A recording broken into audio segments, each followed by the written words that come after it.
ಟಿಬೇಗೂರಿನಲ್ಲಿ 2 ದಿನದಿಂದ ನಡೆದ ರಾಜ್ಯ ಮಟ್ಟದ ಕಬಡ್ಡಿ ಪಂದ್ಯಾವಳಿ.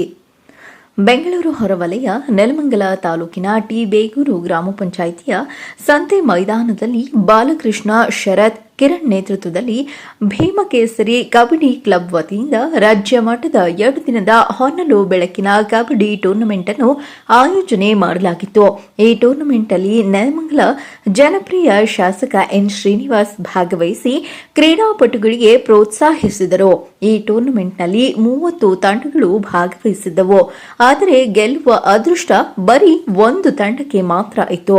ಭಾಗವಹಿಸಿದ 30 ತಂಡಗಳು ಅದ್ಭುತ ಆಟದ ಪ್ರದರ್ಶನ ನೀಡಿ ಗ್ರಾಮಸ್ಥರ ಮನಗೆದ್ದರು. ಮೊದಲ ಬಹುಮಾನವನ್ನು ಟಿಬೇಗೂರಿನ ಭೀಮಕೇಸರಿ ತಂಡ ಪಡೆದುಕೊಂಡರೆ, ದ್ವಿತೀಯ ಬಹುಮಾನವನ್ನು ನವಚೇತನ ಬೆಂಗಳೂರು ಪಡೆದುಕೊಂಡರು. ತೃತೀಯ ಬಹುಮಾನ ಬೆಂಗಳೂರು ಫ್ರೆಂಡ್ಸ್ ತನ್ನದಾಗಿಸಿಕೊಂಡರು. ನಂತರ ಮಾಧ್ಯಮದ ಜೊತೆ ಮಾತನಾಡಿದ ಆಯೋಜಕರಾದ ಬಾಲಕೃಷ್ಣ ಅವರು, ಆಟದಲ್ಲಿ ಸೋಲು ಗೆಲುವು ಸರ್ವೇ ಸಾಮಾನ್ಯ. ಎಲ್ಲಾ ತಂಡಗಳು ಗೆಲ್ಲಬೇಕೆಂಬ ಉದ್ದೇಶದಿಂದ ಟೂರ್ನಮೆಂಟ್ ಅಲ್ಲಿ ಭಾಗವಹಿಸುತ್ತೇವೆ. ಆದರೆ ಗೆಲ್ಲುವ ಅದೃಷ್ಟ 1 ತಂಡಕ್ಕೆ ಮಾತ್ರ ಇರುತ್ತದೆ. ಕ್ರೀಡಾಪಟುಗಳು ಇದನ್ನು ವೈಯಕ್ತಿಕವಾಗಿ ತೆಗೆದುಕೊಳ್ಳಬಾರದು. ಕ್ರೀಡಾಪಟುಗಳನ್ನು ಪ್ರೋತ್ಸಾಹಿಸಿ ಅವರ ರಾಜ್ಯ, ಜಿಲ್ಲಾ ಮಟ್ಟಕ್ಕೆ ಹೋಗುವಂತೆ ಮಾಡಬೇಕೆಂದು ಸಂತಸ ವ್ಯಕ್ತಪಡಿಸಿದರು. ಮೊಹಮ್ಮದ್ ಅಲೀಂ, ಚಾಮುಂಡಿ ನ್ಯೂಸ್, ನೆಲಮಂಗಲ.